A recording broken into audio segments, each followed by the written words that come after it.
En 30 minutos, MF Economía e Inversiones y Radio 1000 te traen los principales temas económicos del mundo y de Paraguay con Economía a 1000. Este podcast es presentado por la Bolsa de Valores de Asunción, promoviendo los valores del mercado. Muy buenos días, bienvenidos a una emisión más aquí de Economía 1000. Muchas gracias por la compañía de todos los días. Quien les habla, Prince Otto, y ya estoy junto con la compañera Ada Caballero. ¿Cómo estamos, Ada? ¿Qué tal? Bienvenida. Buen día, Prince, buen día a la audiencia, ¿todo bien y vos? Todo en orden, ya listísimo para empezar una nueva semana aquí en este espacio. Recordemos que es una coproducción con la consultora MF Economía e Inversiones y, por supuesto, Radio 1000. Y antes de darle la bienvenida a nuestros invitados de hoy, tenemos que compartir las principales noticias económicas del día. Adelante, Josema. MF Economía e Inversiones presenta las principales noticias económicas de Paraguay y el mundo. De acuerdo con Reuters, los futuros del Standard & Poor's 500 y del Nasdaq mostraron avances al inicio de una semana marcada por los resultados de Nvidia y el regreso de datos gubernamentales. Alphabet subió 4,3% tras revelarse una participación de $4.300 millones por parte de un conglomerado de inversión estadounidense. Mientras Apple cayó 0,8%, los futuros del Dow bajaron 0,06%, los del Standard & Poor's 500 subían 0,09% y los del Nasdaq 100 avanzaban 0,24%. ¿Más información, Ada? De acuerdo con Yahoo Finanzas, China y Alemania destacaron la necesidad de reforzar sus lazos comerciales y dejar atrás meses de tensiones entre la segunda y la tercera economía mundial. La visita del ministro alemán de Finanzas a Pekín marcó el primer viaje del miembro de gobierno del canciller Friedrich Merz, más de 6 meses después de la llegada al poder de la coalición conservadora. Este encuentro se produjo tras la cancelación del viaje del ministro de Asuntos Exteriores al mes anterior, luego de que China aceptara solo una de las reuniones solicitadas. ¿Qué está pasando con el oro? Y de acuerdo con Bloomberg, el oro se estabilizó tras 2 días de caídas motivadas por la pérdida del optimismo respecto a un posible recorte de tasas por parte de la Reserva Federal en diciembre. El lingote cotizaba ligeramente por debajo de $4.100 la onza después de haber retrocedido más de 2% en la sesión previa. La ausencia durante 6 semanas de datos laborales y de inflación en Estados Unidos, causada por el cierre gubernamental más largo de su historia, incrementó la cautela entre operadores y funcionarios, lo que redujo la convicción sobre otro recorte de 1/4 punto el mes próximo, menciona Bloomberg en línea. Y estamos en compañía de nuestros invitados de hoy, a quien agradecemos su presencia. Estamos en compañía de Ramiro Maluf, el expresidente de la Asociación Paraguaya de Productores Exportadores de Carne, APEC. ¿Cómo estamos, Ramiro? ¿Qué tal? Bienvenido, gracias por estar. Prince, buen día. Ada, un buen día para ustedes. Un gusto de nuevo estar acá con ustedes, compartiendo toda la información del sector nuestro especialmente, y además contento de poder estar acompañado hoy de nuestro querido compañero Marco Panciotto, que sí, él es miembro de la comisión directiva de la APEC desde hace varios años. Y hoy tenemos una asamblea a corto plazo y la propuesta de esta directiva a nuestros socios es que Marco va a liderar a partir de ahora la APEC. Y ya lo saludamos también a Marco Panciotto. ¿Cómo estamos, Marco? ¿Qué tal? Bienvenido, gracias por estar con nosotros. Buen día, Prince. Bueno, muchas gracias. Un placer estar acá, como dijo Ramiro, para compartir toda la información de la producción. Así es. Marco, ya te adelantaba, vas a estar dentro de mi lista de a quienes voy a tener que molestar de aquí en adelante, pero no te preocupes, Ramiro, vos también vas a estar todavía dentro del radar. Ramiro, mencionabas que Marco Panciotto está propuesto para ser presidente de la PEC y mencionabas también de una asamblea. ¿Cuándo se va a realizar esto? Y bueno, ya después le preguntamos algunas cuestiones a Marco, que imagino va a tener y tiene una batería de desafíos para seguir empujando lo que vos venís haciendo también desde varios años. Así es, tenemos muchos compromisos asumidos, tenemos muchas actividades y bueno, ya estamos, Marco está muy informado de todo. La propuesta nuestra es a la asamblea que vamos a tener el próximo lunes. Vamos a plantear a toda la masa de socios nuestra que el equipo que va a liderar la PEC va a estar liderado por Marco y también nosotros vamos a seguir estando en la directiva. Hay algunos cambios, pero en principio el equipo que está hoy va a seguir trabajando y apoyándolo a Marco, ¿verdad? Entonces las cosas van a seguir fluyendo y vamos a seguir tratando de generar toda la información, generar toda la transparencia en las cadenas, en toda la cadena cárnica y lógicamente también ayudando al productor, no solo a los socios, sino ayudar a todo el productor paraguayo, al productor ganadero paraguayo. Marco, mucho lo que se viene de aquí en adelante, eventualmente en el sentido de, cuando hablamos del sector ganadero, es una de las actividades más importantes también dentro de la economía paraguaya y generadora de divisas también para toda la economía en el país. E imagino que estás sondeando ya, ideando, mapeando lo que vas a empujar de aquí en adelante y podrías adelantar algo de lo que estás pensando también para la nueva directiva, Marco. Bueno, nosotros desde la PEC, al ser un gremio muy analítico, muy enfocado en la comercialización y el funcionamiento de nuestro mercado, que es un eslabón importantísimo porque es donde terminan todos nuestros esfuerzos, yo veo una continuación en trabajos muy importantes que ya se iniciaron en este sentido. Cabe mencionar, por ejemplo, el trabajo del novillo tipo, que, por ejemplo, son trabajos que trajimos al Paraguay de la mano de la PEC y que, por un lado, nos ha revelado información importantísima y que ahora vemos, por ejemplo, en este camino de la continuación, de explicarle un poco y traerle a los productores la interpretación de lo que esto significa y de qué utilidad le puede ser. Porque cuando uno entiende estos trabajos que son relativamente complejos, pero hoy en día vivimos en un mundo complejo, sobre todo en la comercialización. Es cierto. Es muy importante, es muy importante. Y en ese sentido veo una continuidad de cosas muy importantes que la PEC está llevando a cabo y que inició. Te vamos a tener una vez que asumas oficialmente la presidencia de la PEC, Marco, nuevamente ya para ir profundizando justamente lo que va a ser tu nueva gestión. Pero en este espacio de lo que nos queda como 45 minutos aproximadamente, Ramiro, Marco, me gustaría ir también actualizando lo que está pasando en el sector de la ganadería y qué mejor que hacerlo con ustedes de primerísima mano, porque se han suscitado varias noticias alrededor justamente del sector, Ramiro, y cuando te tenemos siempre aquí en este espacio hablamos de todo lo que ha evolucionado también y los desafíos, por supuesto, de la ganadería en ese sentido. Y quería preguntarte puntualmente, si tuviéramos que hacer una evaluación nuevamente de estos meses que han transcurrido y todo lo que ha pasado en el mercado, ¿qué podemos decir al respecto, Ramiro? También, bueno, Marco, puedes intervenir porque vos tenés la parte también técnica de los números, así que queremos escucharte en algún momento. Bueno, los grandes números nos indican de que vamos a estar en un nivel de faena en el 2025, vamos a estar arañando las 2.200.000 cabezas de faena. ¿Esto es mucho, poco si lo comparamos? Eso es extremadamente alto. O sea, yo vengo diciendo y vengo alertando, nos estamos comiendo la cola, estamos faenando más de lo que producimos, ¿verdad? Entonces, esas son realidades.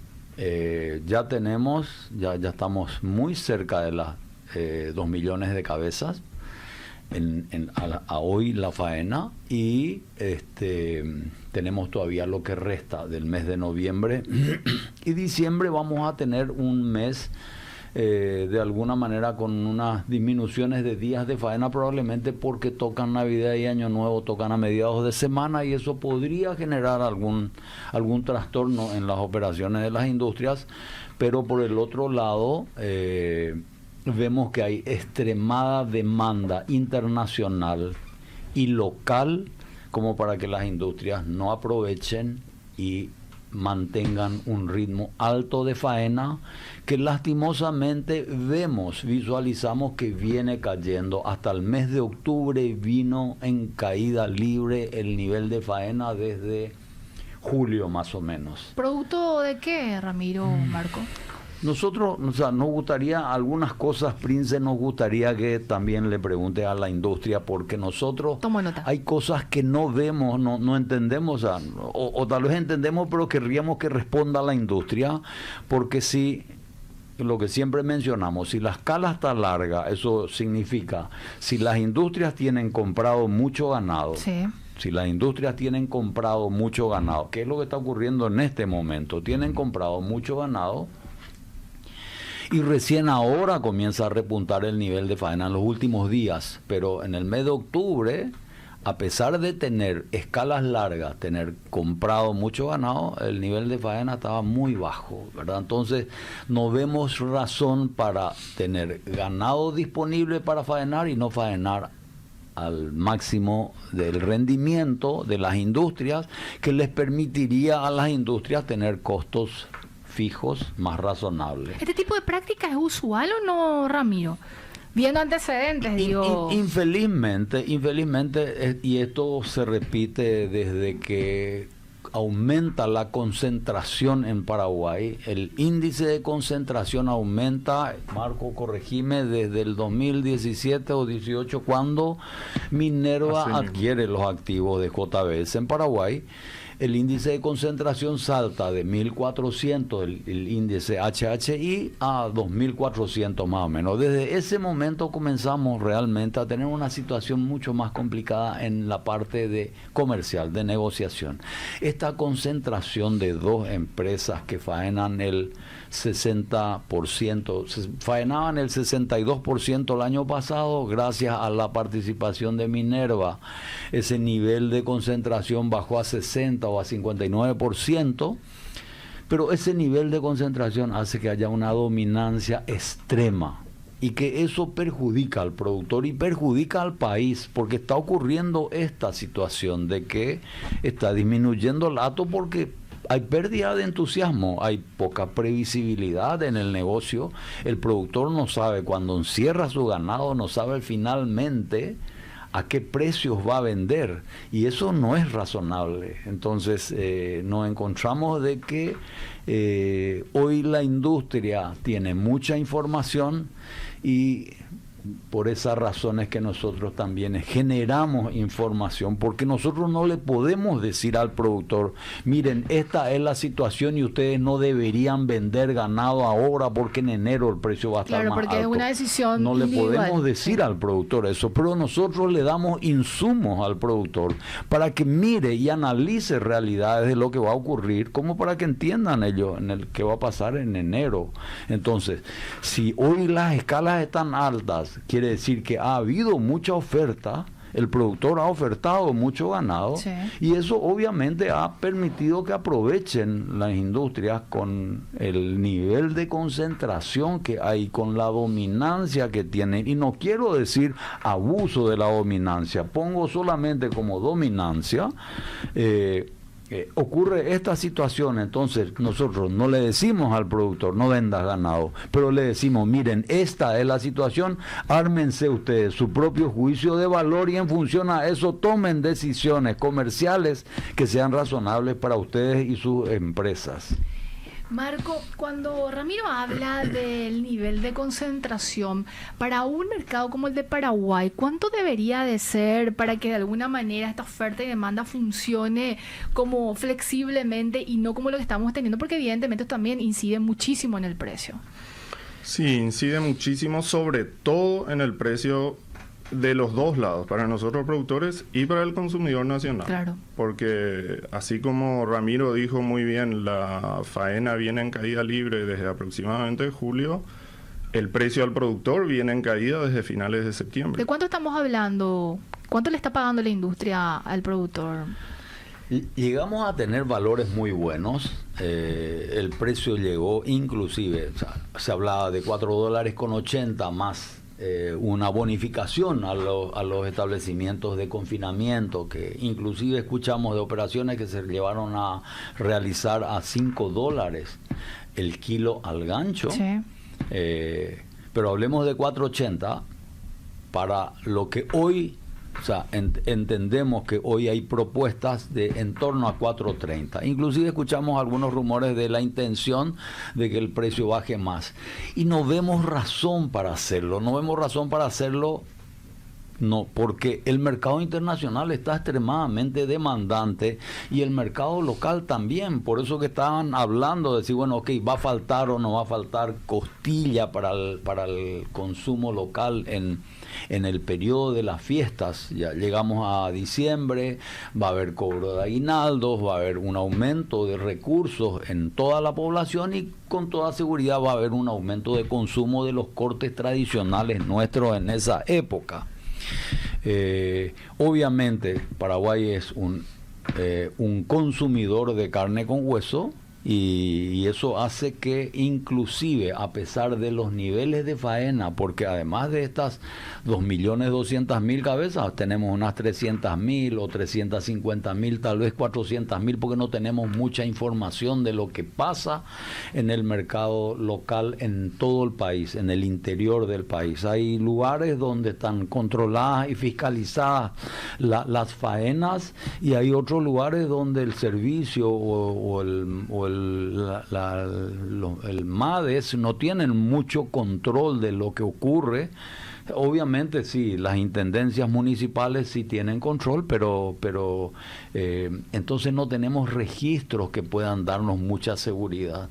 Presumimos que está en torno a eso más o menos. Entonces, lo que vemos es, por un lado, el mercado local súper demandante, que eso es muy bueno, claro. Que eso es muy bueno. El productor está con un nivel alto de producción. A pesar de todo eso, nosotros visualizamos que va a haber de nuevo una caída del hato ganadero porque estamos faenando más de lo que estamos produciendo o estamos consumiendo más de lo que nosotros tenemos como información. Probablemente por allí pase el tema, falta un poco más de transparencia en toda la información esta. Ramiro, Marco, me gustaría ir a una pausa y dejarles pendiente esta pregunta con respecto, porque quiero profundizar con el tema de la concentración de mercado. Y aclarabas muy bien, hablabas de concentración y no de abuso de concentración, que es otra figura, y ahí ya obviamente la intervención de la CONACON, etcétera, etcétera, debería ser diferente. Pero me gustaría conversar con ustedes sobre este punto en el siguiente sentido. Semanas atrás habíamos hablado con la gente de CONACON y mencionaban de que hasta ese momento no habían recibido una como denuncia oficial de parte de los productores sobre la intervención que tiene que hacer la CONACON en este mercado de oferta y demanda en el sector ganadero. Y quería preguntarles a ustedes si hubo un avance con respecto a eso también, si hay conversaciones con la Comisión Nacional de la Competencia, hasta dónde llega eso y si tuvieron algún tipo de resolución al respecto. ¿Les parece? Súper, sin problema. Vamos a seguir conversando con Ramiro Maluf y también con Marco Panciotto de la PEC. Vamos a una pausa y a la vuelta seguimos con más Economía Mil. Seguís escuchando Economía Mil, muchas gracias por la compañía y es momento de seguir compartiendo información económica antes de seguir con nuestros entrevistados de hoy. ¿Qué tenemos, Ada, en Brasil? ¿Qué está pasando? De acuerdo con Portal Globo, la falta de mano de obra se ha convertido en una preocupación creciente para productores rurales del interior de São Paulo. En una propiedad con 80.000 árboles de caucho, la cosecha requiere un trabajo intenso, pero cada vez hay más dificultades para contratar trabajadores. La situación también afecta a otros cultivos dentro de la misma granja, que debe recurrir a una empresa externa para la cosecha de naranjas, mientras que el mantenimiento queda en manos de los pocos empleados disponibles. Y de Brasil ya nos vamos hasta Argentina, porque de acuerdo con Bloomberg en línea, el presidente argentino Javier Milei avanzó en un acuerdo comercial con Estados Unidos tras más de una docena de viajes en 2 años. Washington presentó un marco que podría firmarse en unas 2 semanas y que se suma a las decenas o a los decenas de miles de millones de dólares de apoyo financiero otorgados por la administración Trump. El avance llega luego del triunfo de Milei en las elecciones de medio término y plantea un desafío para una economía históricamente protegida con aranceles promedio de 13% frente al 3,5% estadounidense, menciona Bloomberg en línea. Y aquí seguimos conversando con Ramiro Maluf y Marco Panciotto de la Asociación Paraguaya de Productores Exportadores de Carne, APEC. Ramiro, Marco, dejé picando una pregunta antes del corte acerca de esto que mencionaban del nivel de concentración de mercado en Paraguay, y no estamos hablando aquí ni haciendo un juicio de valor del abuso porque esa es otra figura. Sin embargo, están los datos, ustedes hacen un relevamiento justamente de la oferta-demanda y cómo está funcionando el mercado aquí a nivel doméstico, y tienen un índice, el que se conoce como IHH, ¿correcto, Ramiro? Sí. Y le consultaba yo a Marco también si tuviéramos que ponerle como un promedio de cuál sería el ideal de un índice de concentración que no roce lo superior ni lo inferior en Paraguay. ¿Cuál sería y dónde estamos hoy, Marco? Bueno, el índice HHI, con los valores que expresa, tiene prácticamente 3 escalas. De 0 a 1000 es un mercado competitivo. De 1000 a 1800 es un mercado moderadamente concentrado. Y nosotros estamos en Paraguay constantemente por arriba de 2000 puntos en el índice HHI. Hemos tenido años como el 2021 donde estuvimos en 2700. Entonces son índices muy, muy preocupantes por lo que expresan, ¿no? Y es algo que nosotros venimos sintiendo como productores. Claro. Lo vemos reflejado en la práctica. En ese sentido, Ramiro, hay una conversación, un acercamiento con la CONACOM de un tiempo a esta parte, porque yo decía que semanas atrás, recuerdo, había conversado con parte del equipo de la Comisión Nacional de la Competencia y me decía, nosotros no tenemos una posición oficial o una denuncia oficial sobre el nivel de concentración de mercado y estábamos esperando eso. ¿Ha avanzado eso, Ramiro? ¿Cómo están? Bueno, nosotros, como siempre decimos, Prince, sí, en la búsqueda de la transparencia, y nos parece súper razonable, el gobierno tiene, el Poder Ejecutivo tiene las herramientas necesarias para investigar cuando ocurren distorsiones en los mercados. Totalmente. Y puede perjudicar a algún sector, ¿verdad? Entonces, el hecho de que la CONACOM comience a analizar la situación de toda la cadena cárnica nos parece fantástico, nos parece razonable. El nuevo presidente de la CONACOM, el doctor Barros, nos convocó. Estuvimos con él, el Consejo está llevando adelante un análisis económico de toda la cadena.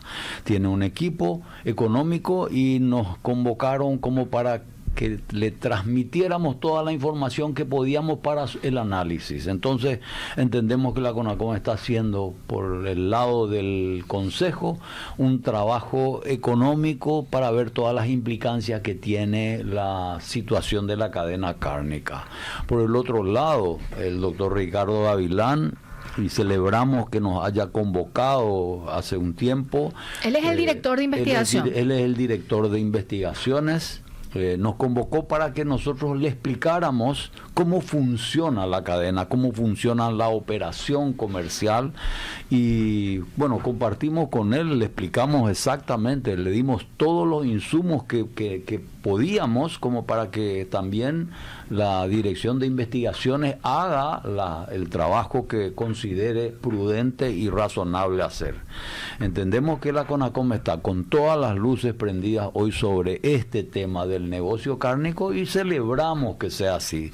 Todo lo que ayude a generar transparencia, eso va a ayudar a que el negocio prospere, a que la cadena funcione mejor y que podamos como país volver a crecer en el hato ganadero y poder exportar. No digo 2.000 millones, exportar 3.000 millones de dólares de proteínas animales, ¿verdad? Entonces, transparencia es lo que necesitamos y si la CONACOM puede ayudarnos con eso, enhorabuena. Nosotros vamos a apoyar en todo lo que haga falta. Ramiro, yo soy consciente de que ustedes realizan análisis y bueno, hacen estimaciones, cálculos, etcétera. Dentro de todo ese trabajo que vienen haciendo, ¿realizaron en algún momento cuánto más permitiría quizás generar de recursos para el sector, reducir este nivel de concentración que existe en el mercado, hacerlo un poco más de la oferta-demanda dentro del mercado, cómo se movería en un espacio económico en el que no haya una intervención tan dura de una industria o de 2 industrias o 3 industrias?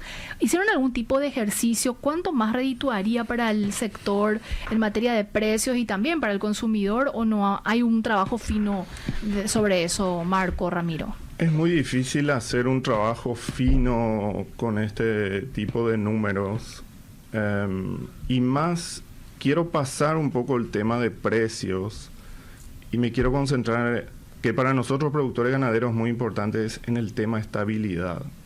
Nuestro ganadero de la producción ganadera nunca fue un negocio rentable con altos márgenes de rentabilidad, pero siempre fue un negocio seguro, y eso es lo que fuimos perdiendo. Y eso es lo primordial que tenemos que recuperar, es la seguridad para el productor ganadero nacional. Y en base a eso vamos a poder crecer de vuelta. Lo que no podemos aguantar son esta inestabilidad, estos picos, esta falta de previsibilidad. ¿Por qué? Porque se genera un pico y el productor en ese momento quiere aprovechar todo lo posible. Se liquida hacienda que no se tendría que liquidar y después vuelve a caer. Así no vamos a poder hacer crecer el hato, que encima es otro tema altamente complejo. El hato no crece ni siquiera de un año para otro, es un trabajo de años para que podamos recuperar nuestro hato ganadero que viene cayendo, y así como dijo Ramiro, va a volver a caer el año que viene. ¿De cuándo estamos hablando cuando hablamos de las cabezas actualmente, Marco? Antes de pasar, adelante, Prince, quiero responderte a la consulta que hiciste, ¿verdad? En mercados poco concentrados o no concentrados como el de Argentina, Uruguay, sí, se transfiere en torno al 85% al productor, y en mercados como el nuestro, donde está altamente concentrado, estamos alrededor de 23%, 25% más o menos. Y ahí quisiera agregar algo que estuvo muy bien lo que acaba de decir Ramiro. Hoy, precisamente hoy, de lo que venimos a hablar, vemos una situación que no refleja funcionamiento de un mercado libre. Tenemos hacienda lista para faenar, nosotros sí, productores estamos para entregar en una fecha encima importantísima. Totalmente. No hay nada que nos gustaría más que todos los paraguayos disfruten una costilla paraguaya a fin de año. La costilla está en el campo, está lista para cosecharse, por así decir. Entonces vemos demanda interna fuerte, vemos demanda internacional fuerte, y como mencioné anteriormente, vemos que el precio a nosotros productores viene cayendo de finales de septiembre. Entonces eso, vuelvo a decir, podemos hablar de márgenes, cuánto sería ideal, es muy difícil precisar esos números, pero este comportamiento del mercado es evidente y claro, y está en toda contradicción a cómo debería funcionar un mercado libre, que es lo que los productores pedimos. No pedimos otra cosa que un mercado que funcione bajo las reglas del mercado libre. Quiero hacer una precisión, Prince, para que quede claro, porque usé el margen bruto industrial en un caso.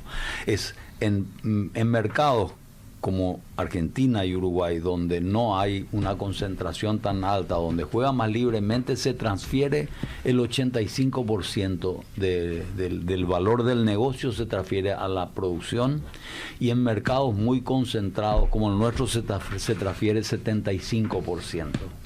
Esa es la relación. O sea, se transfiere 10%, digamos, en números groseros, 10% menos en mercados donde la concentración está tan alta.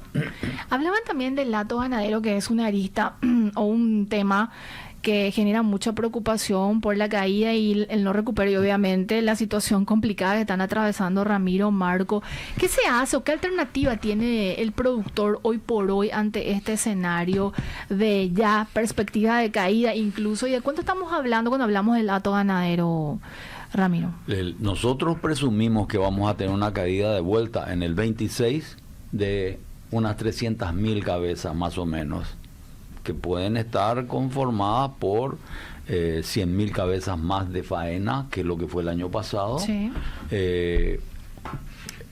Una disminución de los terneros también, hay que entender de que el ternero que va a formar parte del inventario es el ternero que viene de la crisis hídrica del año pasado, donde los porcentajes de preñez fueron bajos a consecuencia de las condiciones climáticas. De acuerdo.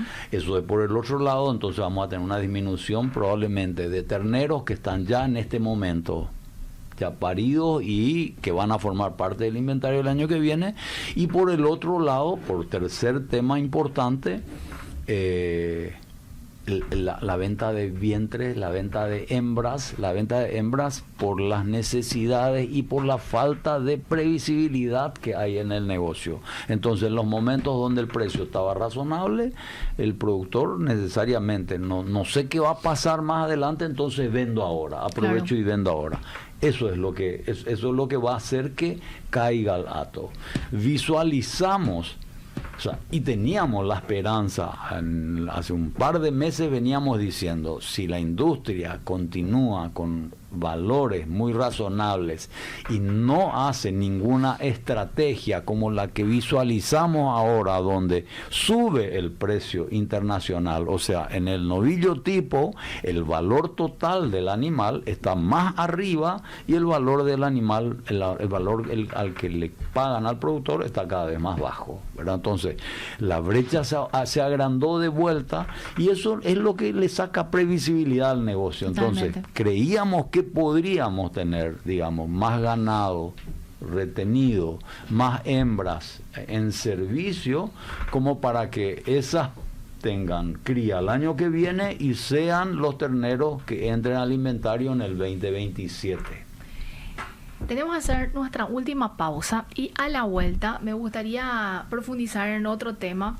No en otro tema, es en línea lo que estamos conversando, pero que es lo que afecta finalmente al consumidor, al bolsillo del consumidor y sobre todo esto que mencionaban casi al inicio del programa, sobre el anuncio que hace la industria de que al parecer va a haber una reducción en la oferta de la costilla y bueno, la demanda a fin de año suele ser muy alta en ese sentido y ya con visos a tener un impacto en los precios, Ramiro, Marco, y la posibilidad de que existe y que se está haciendo de importar, de hecho, carne, tratando un poco de descomprimir el mercado, si está resultando, ¿no? Como lo están viendo también desde la PEC en ese sentido, y aclarar cómo funciona la cadena, Ramiro, que me parece interesante volver a reforzar eso, que finalmente no es el productor el que establece el precio que se vende en las góndolas, sino que hay todo un proceso también que llega finalmente y por eso mucha ambivalencia que se presenta generalmente cuando el productor dice nos están pagando menos, poco, pero la industria es la que termina comprando, pero nosotros vemos otros precios también en los supermercados que dicen, no, nosotros tomamos de la industria de manera semanal los cortes, los precios, etcétera, etcétera. ¿Podemos también profundizar sobre esos temas? Con mucho gusto. Vamos a seguir conversando con Ramiro Maluf y Marco Panciotto, ¿cierto? Ya incorporé, Marco, viste tu apellido. A la vuelta del corte seguimos con la gente de la PEC. Gracias por la compañía. Seguís escuchando Economía Mil. Ada, es momento de compartir la frase del día. Hoy el mundo apunta a los vehículos híbridos, aunque suelen ser más caros que los convencionales, ofrece ventajas, se autorrecargan durante la conducción, reducen el impacto ambiental y mejoran la economía del usuario, comentó Kimberly McCollum, Brand Manager de Toyota. Si te interesa descubrir más detalles, puedes escuchar el podcast completo en Spotify, búscalo en el perfil de Economía 1000 y mantenerte al tanto de todo. Y hacemos rápidamente un pimponeo de las principales noticias económicas de lo que está pasando a nivel nacional. ¿Qué tenemos ahora? De acuerdo con Valor Agrícola, la producción agrícola del Chaco paraguayo atraviesa una etapa de fuerte expansión con incrementos en superficie sembrada y diversificación de cultivos. La soja continúa como eje central del crecimiento luego de una campaña anterior con rendimientos considerados excelentes. Para el nuevo ciclo se proyectan alrededor de 150.000 hectáreas en un contexto climático favorable, aunque con riesgos asociados a eventuales excesos de lluvia que podrían afectar los cultivos si no se distribuyen adecuadamente. De acuerdo con ABC, el exministro de Hacienda, Manuel Ferreira, señaló que el gobierno enfrenta dificultades para cumplir con sus obligaciones debido a un problema de coordinación entre la Ley del Presupuesto General del Estado y la Ley de Administración Financiera. Esta situación impide cancelar deudas con farmacéuticas, constructoras y proveedores del programa Hambre Cero, aunque el MEF anunció que en 2025 se mantendría el déficit fiscal dentro del 1,9% del PIB. Ese resultado se alcanzaría mediante el diferimiento del pago de la totalidad de la deuda que actualmente superaría los $1.000 millones. Y como es habitual, la consultora MF Economía e Inversiones realiza de manera periódica análisis económicos, obviamente vinculados a temas coyunturales y también a lo que será parte de la agenda. Y en la edición de hoy, que es publicado en el impreso de ABC y replicado en su digital, se aborda acerca de la pobreza en América Latina, que alcanza su nivel más bajo del siglo, aunque persisten desafíos estructurales. Y en ese sentido se menciona que Latinoamérica se registra avances relevantes en la reducción de la pobreza, que llegaría a 25,2% en 2025, su nivel más bajo del siglo. La gente que quiere profundizar sobre estos artículos y otros, ¿dónde puede hacerlo? Pueden encontrar nuestras redes sociales, Instagram, X, LinkedIn, Facebook, también en nuestro canal de WhatsApp buscando MF Economía e Inversiones y en nuestra página web www.mf.com.py. Seguimos en compañía de Ramiro Maluf y Marco Panciotto, ambos de la Asociación Paraguaya de Productores y Exportadores de Carne, APEC. Ramiro, Marco, dejé también pendiente una pregunta. Vamos a empezar con mi última pregunta, que era ¿cómo funciona la cadena de la carne en ese sentido? Y establecer las funciones o responsabilidades que tiene también cada sector dentro de esta cadena, Ramiro, Marco. Bueno, antes que nada voy a ratificar lo que siempre decimos. Nosotros en la conformación del precio de la carne al público ya no tenemos participación. Nosotros, nuestro rol de productores va hasta la entrega del ganado a los faenadores y a las industrias frigoríficas, ¿verdad? Entonces, a partir de allí ya es el siguiente eslabón de la cadena.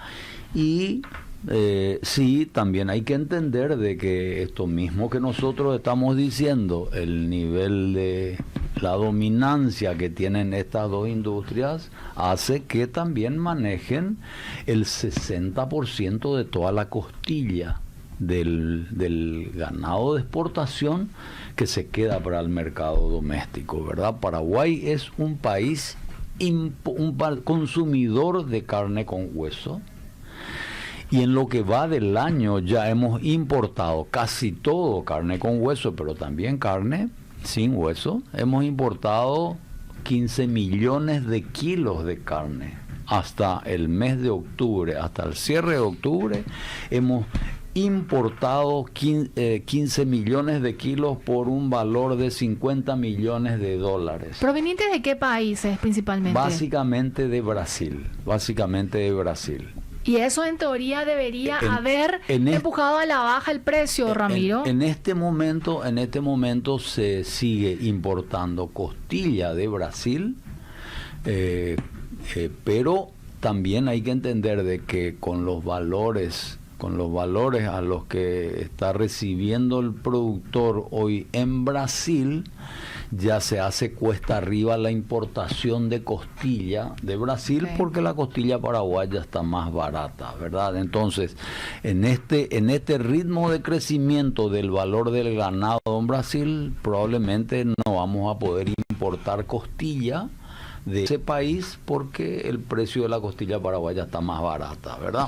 ¿Qué otro mercado podría ser factible de importación? Es muy difícil. ¿Es Brasil o Brasil? Nosotros los paraguayos somos los que probablemente tengamos la carne más barata de la región. No digo del mundo, pero de la región seguro, nosotros somos los que consumimos la carne más barata. No tenemos participación en esto, pero vemos como una realidad esa. Ahora bien, nosotros estamos absolutamente contestes de que si se necesita carne con hueso y se puede importar de algún lugar, que se haga, ¿verdad? Que sea más razonable, que el consumidor tenga la posibilidad de hacerlo. Hay que entender también de que, no sé si ustedes recuerdan, Prince, hubo una época donde por problemas cambiarios de Argentina, ¿de acuerdo?, todo el mundo, o sea, toda la población de Asunción y alrededores iba a Clorinda a comprar los insumos del mes, y por supuesto que traía también carne, ¿verdad? Entonces, ante ese escenario, hoy, por las diferencias cambiarias, por la situación de la Argentina, hoy ya no ocurre eso. Y esto es una cosa muy obvia. Ustedes se imaginarán que veíamos en las esquinas de cada calle productos argentinos de contrabando, Entonces, ¿quién puede no presumir que también hubiera sido carne lo que venía de la Argentina? Y además de todos los consumidores que iban, todos los paraguayos que iban a Clorinda a comprar sus insumos del mes, y se generaban unas colas feroces en el puente Remanso en ese momento, ¿verdad? Entonces, eso ya hoy no existe. Entonces tenemos que o importar formalmente, que es lo que se está haciendo, o producir lo que estamos haciendo, ¿verdad? Nos quedan 1 minuto y medio para terminar el programa. Marco. Y sí, te traslado. La pregunta difícil, Marco, ya te dejo, Ramiro, ahí. Ya lo decían en líneas generales, pero para remarcar nada más, Marco, la industria ya anunció de que al parecer va a haber cierta escasez de costilla y obviamente se va a trasladar eso definitivamente en el precio por este juego de oferta y demanda, ¿verdad? Y que sí, en el precio. Desde el sector productor, ¿se garantiza hay o no hay costilla para la venta en el mercado? ¿Cuál es la posición que tienen ustedes al respecto? Y sobre todo esa parte de remarcar, ¿verdad? Que no son los que de alguna manera fijan el precio que llega al consumidor final. Sí. Sobre lo último que mencionaste, nadie está más lejos de la formación del precio final que el productor. Y por otro lado, hay suficiente costilla paraguaya de excelente calidad lista en el campo esperando a ser cosechada. Suficiente. Eso es, lo vemos nosotros productores, lo sabemos nosotros productores. Lo que falta es faena para ir a buscarla y para cosecharla y para que todos los paraguayos podamos disfrutar una rica costilla paraguaya en el asado de fin de año. ¿Algo que remarcar, Ramiro? Claramente, yo creo que Marco fue clarísimo. O sea, el ganado está disponible. O sea, que la industria se ponga las pilas, así como nosotros, que pague al productor para algo justo, que podamos compartir todos los valores también y que el mercado tenga carne con hueso, costillas para las fiestas. Ramiro, un gusto tenerte en este espacio. Que tengas un excelente inicio de semana. Y Marco también. Muchas gracias. Muchas gracias, muy amable, hasta la próxima. Estuvimos con Ramiro Maluf, presidente de la Asociación Paraguaya de Productores Exportadores de Carne APEC, y con Marco Panciotto, próximo presidente, y ya vamos a tenerlo solamente en las próximas semanas bajo ese cargo. Y agradecerles el tiempo también. Ada, nos vamos despidiendo. Nos reencontramos mañana puntualmente a las 11. Que tengan un excelente inicio de semana.